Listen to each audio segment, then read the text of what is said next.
क्या है माहौल? बाबा माहौल तो भैया सपा का है। सपा का है? एक तरफा सपा का। शेख मिश्रा जीत रहे हैं, पूजा शुक्ला जी जीत रही हैं और क्या नाम है आनंद भदौरिया जी जीत रहे हैं और 2 सीटें जो वो है वो भी जीत रहे हैं। एक देश का गृह मंत्री ये कह रहा है कि 12वीं पास करने के बाद इंटरमीडिएट जो करेगा उसे लैपटॉप देगी सरकार। कितने वो पढ़े हुए हैं? क्या वो 12वीं भी पढ़े हुए नहीं है? अगर कोई पार्टी है, एक मल्टीनेशनल कंपनी तो नहीं ना है कि मेरे बाद मेरा बेटा ही बनेगा।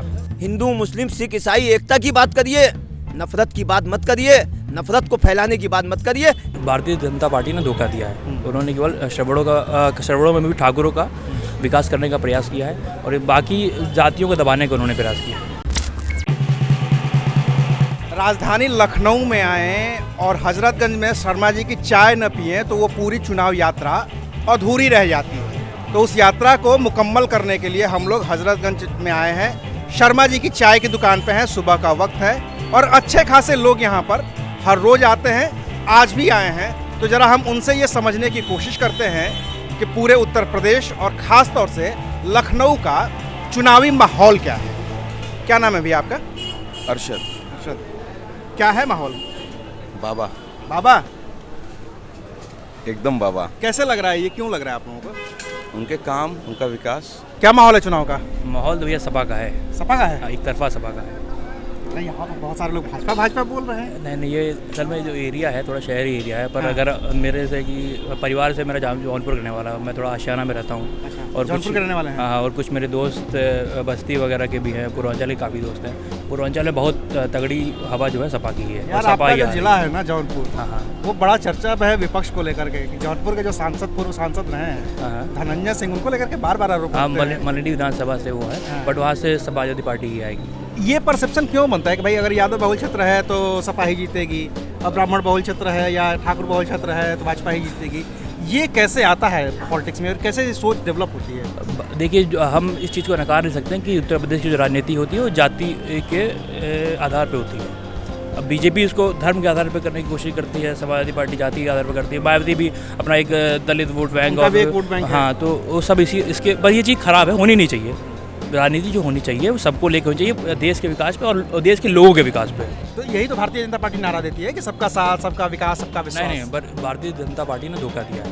उन्होंने केवल श्रवणों में भी ठाकुरों का विकास करने का प्रयास किया है और बाकी जातियों को दबाने का उन्होंने प्रयास किया। इतने सारे मंत्री बनाए, केंद्र में भी बने हैं, यहाँ भी बने हैं। जब विस्तार हो रहा था तो वो तो हर जातियों का प्रतिनिधित्व लगभग मिला। उन्होंने विकलांग मंत्री बनाए, उनको मंत्री तो बना दिया है पर उनको हाथ नहीं दिए, उनको पैर नहीं दिए काम करने के लिए, उनको बांध के रखा गया है। यही काम तो समाजवादी पार्टी में भी होती थी। घर के लोग ही बनते थे, नए लोग को तो कोई मौका नहीं मिलता था। अगर आज लड़का नया अखिलेश जी का है तो वो भी आजकल बस में घूम रहा है, तो लोगों ने सवाल पूछा कि अगला वही बनेंगे क्या, तो उन पर उनका बहुत स्पष्ट जवाब नहीं आ रहा था। अभी उनके बच्चे छोटे हैं, हाँ, तो मतलब एक तरीके से अभी से ही उनका हो गया है कि भाई अगर कोई पार्टी है, एक मल्टीनेशनल कंपनी तो नहीं ना है कि मेरे बाद मेरा बेटा ही बनेगा। एक वो समाजवादी पार्टी है, एक मतलब पार्टी है, उसमें कार्यकर्ता लोग आते हैं जो बड़े स्तर पे होते हैं। उसी तरह लेकिन अगर परिवार की बात करें, परिवारी राजनीति की बात करेंगे तो भारतीय जनता पार्टी में भी तो परिवारवाद है ही ना। देखिए, राजनाथ सिंह लखनऊ से सांसद हैं, उनके बेटे पंकज सिंह नोएडा से। देखिए, अगर देखिए ऐसा नहीं है, कोई दिक्कत है। देखिए, अगर जैसे मैं कोई कंपनी खोलता हूँ तो मेरा बेटा, अगर हम लोग 10 लोगों की कोई कंपनी है, देखिए एक पार्टी है, कोई कंपनी नहीं है। पार्टी में क्या है कि 10-12 लोगों से पार्टी स्टार्ट होती है। तो अब क्या हुआ कि अब हमारा बेटा है तो वो कंपनी में मेरे आ सकता है, उसको कोई दिक्कत नहीं है। अगर मेरी कंपनी है, मैं भी उस कंपनी का हिस्सेदार हूँ, तो उस कंपनी में आ सकता है। लेकिन वो डायरेक्ट सीईओ नहीं बन जाएगा, उसके आधार पे कंपनी नहीं चलेगी। कंपनी में अगर वो लायक होगा तो वो सीईओ बन सकता है, लेकिन डायरेक्ट उसका अधिकार नहीं है। यही चीज़ पार्टी में होती है। आप भारतीय जनता पार्टी में देखिए, योगी आदित्यनाथ को शायद हम लोग 2017 के पहले नहीं जानते थे, क्योंकि हम लोग उस वक्त नहीं, जैसे हम लोग उस वक्त बच्चे थे, क्लास 12th में थे। अभी हम लोग मान लीजिए कॉलेज फील्ड में आ गए, लेकिन उस वक्त बस हम लोग जानते थे, मतलब एक नाम जानते थे, लेकिन उनको मुख्यमंत्री के तौर पर कभी नहीं देखते थे, माफिया के रूप में कुछ नहीं जानते थे। उसके बाद एक तरीके से आए और आज सब लोग जान रहा है। उसी तरह कल को कौन नया आएगा, जैसे अभी भाजपा के अध्यक्ष हैं जेपी नड्डा जी, उनको भी कोई नहीं जानता था। पहले उत्तराखंड के थे, अचानक वो फिर एक भाजपा के अध्यक्ष बन गए। तो रहने वाले तो हिमाचल के हैं। जी, तो वही बात है कि कोई भी आके कार्य कर सकता है। हम अब चलिए आप ये बात करें कि वोट किसको देंगे। हम लोग 2017 से 2022 का कार्यकाल भाजपा का देख रहे हैं। 2017 में भी अखिलेश जी का कार्यकाल महसूस किए थे, जो कि उस वक्त बच्चे थे हम लोग, जो भी था रहा हो। इसमें देखिए आप एक्सप्रेस वे बन रहे हैं, तमाम MNC कंपनियाँ यूपी में आ चुकी हैं। जैसे फॉरेन की कितनी गन कंपनियां हैं, जैसे अमूल के कितने, मैं बनारस का रहने वाला हूँ, मूल निवासी बनारस का हूँ, और बनारस में जिस तरीके का जो चेंज है मैंने महसूस किया है, शायद वहाँ के सभी लोग कर रहे हैं। जो वहाँ पे काशी विश्वनाथ कॉरिडोर से लेके, चाहे वहाँ के बड़े बड़े मंदिरों का उद्धार करना हो, या फिर एक मतलब गली से लेके नाले तक के लिए। लेकिन विपक्ष यही तो आरोप लगाता है कि भारतीय जनता पार्टी जब भी करती है तो मंदिरों का तो उद्धार कर देती है। काशी विश्वनाथ कॉरिडोर बना दिया, मंदिरों का उद्धार कर दिया, अयोध्या में मंदिर बन रहा है, तो क्या सिर्फ मंदिर से युवाओं को रोजगार मिल जाएगा? हाँ, केवल और केवल मंदिरों का काम हुआ है। आप लखनऊ की सड़कों में देख लीजिए, मैं आशियाना में रहता हूँ, वहाँ की सड़कों की हालत ख़राब है, एकदम खस्ता हालत है, और रोड पे गड्ढे नहीं हैं, गड्ढों में रोड है, यह स्थिति हो चुकी है। और जबकि देखिए यही कह रहे हैं, और बीजेपी ने ये कहा था, PWD मिनिस्टर से केशव प्रसाद मौर्य, उन्होंने कहा कि 31 जून तक गड्ढा मुक्त हो जाएगी सड़क। मार्च में उन्होंने शपथ ली, 2017 की बात है ये। चलिए, हम इनका देखिए, इनकी गवर्नमेंट रहेगी तो ये बोलेंगे, हमारी गवर्नमेंट रहेगी तो हम भी बोलेंगे। लेकिन एक पर्सनल होता है कि एक न्यूट्रल आदमी है, नहीं, हमारी भी कोई गवर्नमेंट नहीं है, लेकिन सब लोग बचपन से किसी न किसी पार्टी से जुड़ाव हो जाता है। आप महसूस कर, जैसे आप एक न्यूट्रल आदमी हैं, तो आप महसूस किए होंगे कि पहले की स्थिति में आज के हम लोग हमेशा एक बेटर के अप्रोच के लिए करते हैं कि अगर चीज़ देखिए, ऐसा कुछ नहीं है कि समय के साथ होती रहेगी। अगर 7 से अब 2012 को अगर कंपेयर करेंगे तो बहुत विकास हुआ है। देखिए, ऐसा है कि एक रेट होता है, किसी भी चीज़ को नापने के लिए एक दर होता है कि इन 5 सालों में ये कार्य हुआ, इन 5 सालों में ये कार्य हुआ। हमारा ये मानना होता है, अगर ठीक है कुछ सुविधाएं कम होंगी उस जमाने में, हो सकता है कि उतनी मशीनें नहीं होंगी, उतनी चीज़ें, बहुत कुछ नहीं होगा, पैसा नहीं, लेकिन आप ये देखिए कि 2017 के बाद वही चीज़ें आना स्टार्ट हो गई। या तो दो चीज़ हो सकती है कि वहाँ या तो वो चीज़ें एकदम बंद हो रखी होंगी, या तो कोई लाया होगा, दो चीज़ें। ये कम और कम हो गया होगा, जो डेवलपमेंट का रेट गिरा है, बढ़ा नहीं है। और वो तो पिछली पॉलिसीज़ इतनी अच्छी थी, ऐसा सरकारें इस तरह की थी कि उन्होंने देश को कहाँ से कहाँ पहुँचा दिया, मनमोहन सिंह भाई का दौर देख लीजिए, और आप माननीय नरेंद्र मोदी का दौर देख लीजिए, आपको अंतर साफ मिल जाएगा। तो अगर मनमोहन सिंह और कांग्रेस की सरकार इतनी ही अच्छी थी तो इस बार अखिलेश बिहारी गठबंधन क्यों नहीं किया? अब वो जाने, अब वही उनकी रणनीति अपनी है, सबकी अपनी रणनीति स्ट्रेटजी होती है। जीतना तो सभी को है, हो सकता हो कि भाई उन्होंने करके देख चुके हैं, 2017 में नहीं फ़ायदा हुआ होगा, इस बार फ़ायदा होगा। दोनों सरकारों के बीच का अंतर कैसे देखते हैं? 2012 से 17 और 17 से 22, 19-20 का फर्क है कि ज़्यादा का फर्क है? ज़्यादा का फर्क है, उसमें डेवलपमेंट बहुत हुआ था 2017 में, डेवलपमेंट बहुत हुआ था। 2017 से पहले डेवलपमेंट। हाँ, 2017। आप इसके सीधा अपोजिट बोलेंगे? सीधा अपोजिट इसलिए बोलेंगे कि देखिए, मैं सरकारी स्कूल से पढ़ा भी हूँ, उसके बाद आज मैं अभी कुछ दिन पहले अपना पेपर लेने गया था, उसी स्कूल का पूरे तरीके से उद्धार हो चुका है, जिस तरीके से हुआ है। देखिए, पेपर की बात करेंगे तो पेपर लीक की भी तो बात होगी ही। देखिए, पेपर लीक, ये बताइए, हम इस बात के प्रमाण रह चुके हैं। 25 वैकेंसियाँ निकली थी, मतलब प्रमाण है उसके, 25 वैकेंसियाँ निकली थी, 24 यादव थे इनके समय में 24 यादव थे। और एक चीज़ नहीं है, इनके समय में ऐसा था कि मतलब जैसे बड़ी बड़ी बातें, क्योंकि हमें भी सुनने में आती है, कोई उसका नहीं है, इसलिए मैं नहीं बोलना चाहता हूँ, लेकिन इनके ज़माने में लोग यही कहते थे कि जैसे ये क्यों कहते हैं, जैसे इनको पता है कि यादव की सरकार क्यों रहेगी, कि मन में एक तरीके से इनके DNA में डाल दिया गया है कि यादव है तो यानी ये समाजवादी ही है, उसको कोई दूसरी पार्टी नहीं लेगी। इनका ये होता है, ये दूसरी पार्टी के बारे में सोच ही नहीं सकते, भले इनका कुछ पर्सनल बेनिफिट नहीं हुआ है। हर जगह यादव ही थे, अगर हर जगह यादव थे तो आज भी यादव दिखने चाहिए थे। अगर सरकार में सिस्टम में आ ही चुके हैं तो याद दिखने चाहिए थे। लेकिन विपक्ष बार बार आरोप तो लगाता है। वो नफरत की राजनीति भारतीय जनता पार्टी करती आई है, और वो आरोप लगाती ही है, और वो पर्टिकुलर उन पे नहीं, पूरे समाज पे आरोप लगाती है। तुम यादव हो, तुम भाई OBC के हो, तुम आगे नहीं बढ़ सकते हो। ये जो संकुचित मानसिकता है भारतीय जनता पार्टी की, यही देश का भी विकास रोक रही है। और शर्मा जी की चाय पर चाय पीते हुए मुझे एक शख्स मिले हैं जो मध्य विधानसभा से लखनऊ के AIM यानी कि ऑल इंडिया मजलिस इत्तेहादुल मुसलमीन के प्रत्याशी हैं, सलमान सिद्दीकी साहब।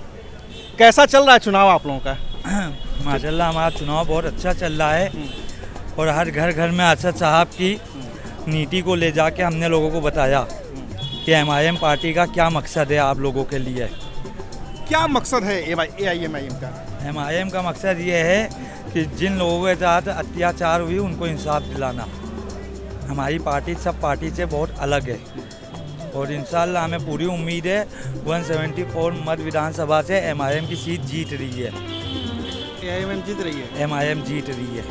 ये बताइए, आप क्योंकि ये सवाल असद साहब से भी होता है और आप प्रत्याशी हैं तो आपसे जाहिर सी बात है कि ये सवाल होगा, क्यों बार बार सारी पार्टियां, मैं किसी एक पार्टी का नाम नहीं ले रहा, चाहे वो समाजवादी पार्टी हो, चाहे वो बहुजन समाज पार्टी हो, चाहे वो कांग्रेस हो, कोई भी पार्टी हो जो आपके गठबंधन में नहीं है, वो क्यों आपको बार बार बीजेपी की बी टीम कहती है? देखिए हमारी बी टीम ने ये बहुत बड़ी पार्टी है, हो चुकी है हमारी बहुत बड़ी पार्टी निश्चित है। तौर पे आप लोग हैदराबाद से निकले, महाराष्ट्र में चुनाव जीते, बिहार में चुनाव जीते, बंगाल में चुनाव लड़े।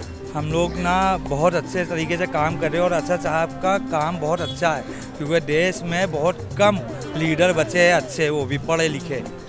देखिए इस बात में तो मैं तारीफ करूंगा कि भाई असदुद्दीन ओवैसी साहब जब भी बहस करते हैं तो वो संविधान के अनुच्छेदों का हवाला देके बहस करते हैं, बिल्कुल। लेकिन सिर्फ वो एक जगह चुप हो जाते हैं अपने भाई के नाम पे।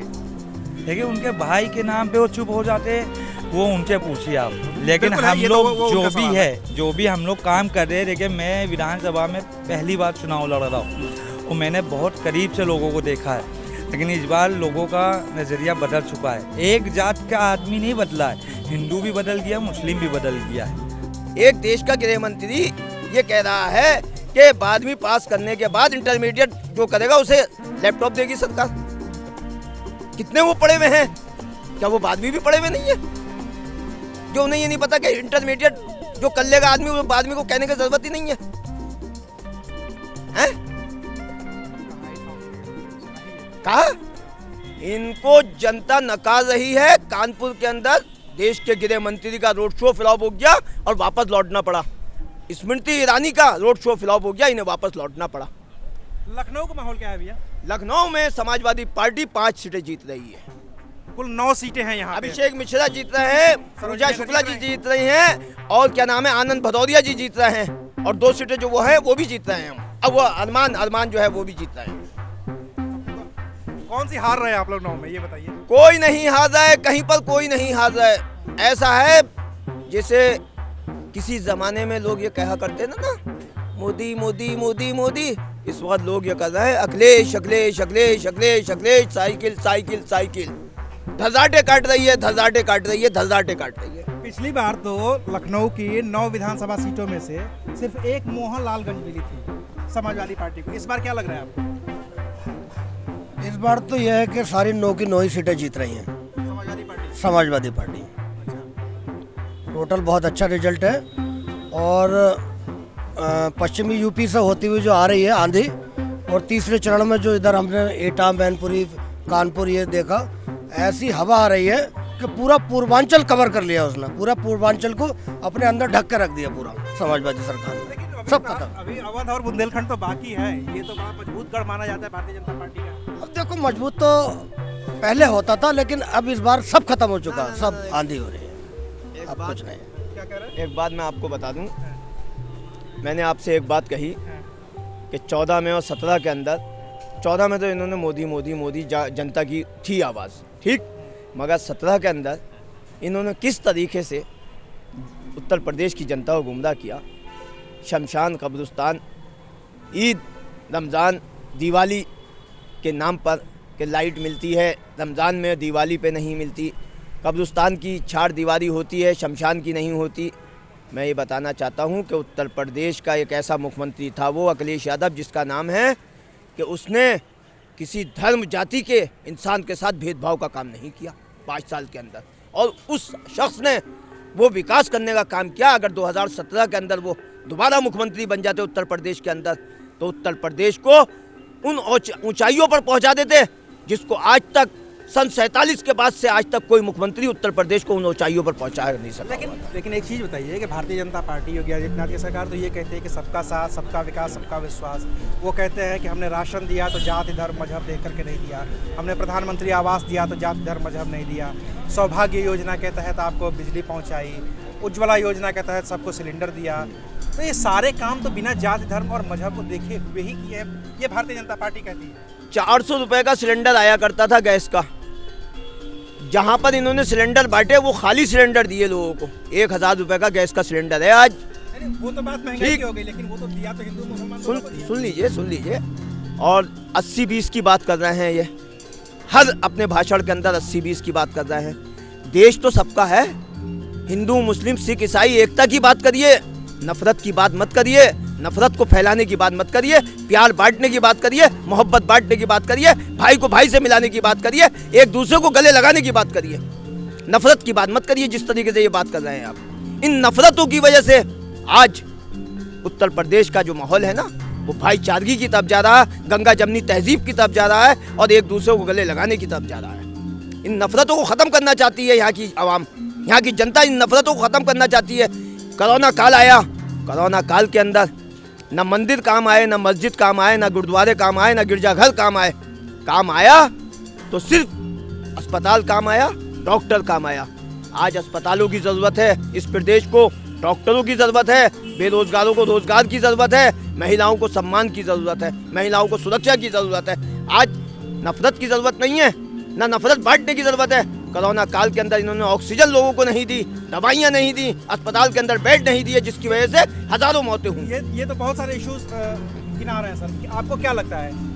भाई देखो, लखनऊ में क्या पूरे प्रदेश में अब मतदाता जो है वो विकास के नाम पे वोट देना चाहता है और जाति धर्म से हटकर अब विकास के नाम पे वोट देना चाहता है। तो विकास के नाम पे जो हमने देखा है पिछले चरणों में, तो लगभग सभी लोगों, जनजाति के लोगों ने साइकिल को सपोर्ट किया है और यहाँ भी लगता है। और ये भी उम्मीद पूरी है कि समाजवादी की सरकार बनने जा रही है, तो आगे भी चरणों में समाजवादी का ही है। आप रामपुर से आए हैं? नहीं, मुरादाबाद। अच्छा, मुरादाबाद से आए हैं। क्या माहौल है? वहाँ वोटिंग हो चुकी है, वहाँ पे सभी सीटें हम समाजवादी पार्टी जीत रही है। और अगर आपको हार की बौखलाहट देखनी है तो आप देश के गृह मंत्री जी की ज़बान से देख लीजिए, उनकी ज़बान लड़खड़ा रही है, भाषण देना भी उन्हें भारी पड़ गया। जिन्हें ये नहीं पता 12वीं और इंटर एक होता है, इससे आप माहौल को पहचान सकते हैं। मीडिया बहुत समझदार है।